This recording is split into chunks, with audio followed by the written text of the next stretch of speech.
ধীরে ধীরে আরো যেন অবনতির পথে যাচ্ছে ভারত বাংলাদেশের মধ্যে সম্পর্কের পরিধি। আর সেই প্রভাবই লক্ষ্য করা গেল ভারত বাংলাদেশ সীমান্তের ব্যস্ততম স্থলবন্দর পেট্রাপোলে।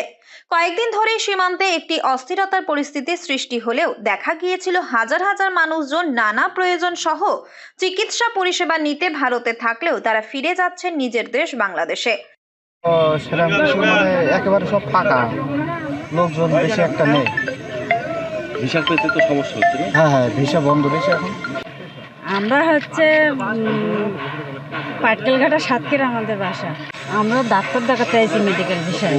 ভিসা বলতে আমার আগের ভিসায় আছি, এই 3বার আসছি।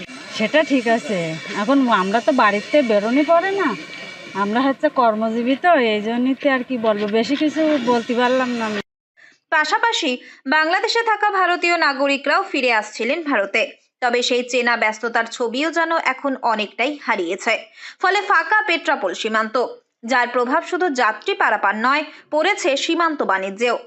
এক্সপোর্ট ইম্পোর্ট বন্ধ না থাকলেও তেমনভাবে গাড়ি যাতায়াত করতে দেখা যায়নি এদিন সকাল থেকেই। মুদ্রা বিনিময় কেন্দ্রগুলির ব্যবসায়ীরাও ফাঁকা বসে রয়েছেন স্টলে।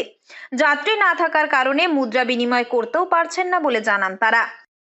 আমাদের তো প্রতিদিন এই সময় সীমান্তে প্রায় 5 থেকে 6 হাজার মানুষ কম বেশি যাতায়াত করে, কিন্তু এই মুহূর্তে যা পরিস্থিতি, ও দেশে ভিসাও নেই। যাদের ভিসা ছিল এখানে বাংলাদেশি লোক তারা ফিরে গেছে, আর ইন্ডিয়ান লোকেরা তো বাংলাদেশে হঠাৎ করেই যেতে চাচ্ছে না বিভিন্ন কারণে।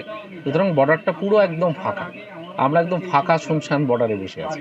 এরকম একটা আলগা প্রচার ছিল, সেটাকে কেন্দ্র করে যারা হয়তো 2-3 দিন পরে আসতেন, পেশেন্ট বা অন্যান্য মানুষ, তারাও কিন্তু বেশিরভাগ চলে গেছে।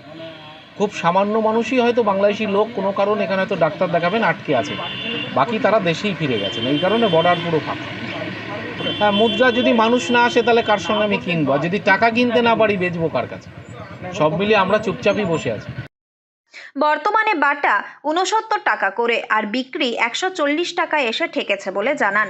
এদিন হাতে গোনা কয়েকজন যাত্রী পারাপার হয়েছে বলেই জানা গিয়েছে। তবে দুদেশের বর্তমান পরিস্থিতি নিয়ে যে যাত্রীরা উদ্বিগ্ন তা বোঝা যাচ্ছে পেট্রাপোল সীমান্তে। ভারত থেকে বাংলাদেশে যাওয়া যাত্রীরা যেমন সে দেশের পরিস্থিতি নিয়ে চিন্তিত, পাশাপাশি বাংলাদেশে থাকা ভারতীয় নাগরিকরা ফিরেও যেন কিছুটা হলেও স্বস্তির ছাপ তাদের চোখে মুখে। আমরা তো এখানকার লোকাল ছিল, ইন্ডিয়ান বনগাই বাড়ি আমাদের, কিন্তু আমরা টিভিতে দেখছি পতাকা পড়াচ্ছে, বর্ডারের লোকজন দল বেঁধে মিছিল করছে, সব শুনছে, কিন্তু দেখিনি। খারাপ লাগছে দুদেশের সম্পর্ক? খারাপ, স্বাভাবিক খারাপ লাগার কথা। তো ধরো একই ভাষা একই দেশ ভাগ হয়ে গেছে, মানুষের প্রতি মানুষের একটা বিরাট সম্পত্তি আছে। হ্যাঁ, কিন্তু এই অশান্তি এই গণ্ডগোলের জন্য বাঙালির লোক মানে খুব মর্মাহত। তার মানে এক শ্রেণীর লোক ইন্ডিয়ার উপর তাদের নির্ভরশীল, আসা যাওয়ায় ব্যবসা বাণিজ্য খাওয়া দাওয়া সেইগুলো তাদের বন্ধ হয়ে যাচ্ছে, ভিসা দিচ্ছে না। লক্ষ লক্ষ লোক ভিসার জন্য অপেক্ষা করছে, কবে ছাড়ে ভিসা। দিন কয়েক ধরে সীমান্ত বন্ধ হয়ে যাওয়া নিয়ে যে বিভ্রান্তি ছড়িয়ে পড়েছে, তেমন কোনো ঘোষণা সরকারের তরফ থেকে করা হয়নি বলেও এদিন জানিয়ে দেন পেট্রাপোল বন্দরের ক্লিয়ারিং ও ফরওয়ার্ডিং এর সম্পাদক কার্তিক চক্রবর্তী। আমাদের এক্সপোর্টার বা ইম্পোর্টারদের মধ্যে যে অস্বস্তি নেই তা না, বাংলাদেশের যে একটা ঘটনা ঘটছে এবং একটা সমস্যা তৈরি হয়েছে, এটা কিন্তু বাস্তব, এটা আমি বিভিন্নভাবে জানতে পারছি। এবং যার কারণে আমদানি ও রপ্তানিকারক যারা আমাদের, বিশেষ করে এক্সপোর্টার যারা, তাদের মধ্যে অস্বস্তি আছে। তারা বিভিন্নভাবে ফোন করছে যে কোনো সমস্যা আছে কিনা, এক্সপোর্ট কি বন্ধ হয়ে যাবে, ইম্পোর্ট কি। আমাদের কাছে এখনো পর্যন্ত সেরকম কোনো তথ্য নেই। সেখানে ভারত বাংলাদেশ বাস আসছে যাচ্ছে, ভারত এবং বাংলাদেশের বাস আসছে যাচ্ছে, আর গভর্নমেন্ট অফ ইন্ডিয়া বিভিন্ন এজেন্সি এখানে পোস্টিং আছে, তাদের কাছ থেকে কোনো আমরা কিছু পাইনি। তো স্বাভাবিক কারণে এক্সপোর্ট স্বাভাবিক থাকাটা অসুবিধার কিছু করে। তবে পরবর্তীতে দুদেশের সম্পর্ক কোন জায়গায় গিয়ে দাঁড়ায় এখন সেদিকেই তাকিয়ে সকলে।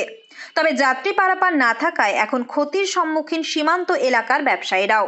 উত্তর 24 পরগনা থেকে রুদ্র নারায়ণ রায়ের রিপোর্ট, লোকাল 18 বাংলা।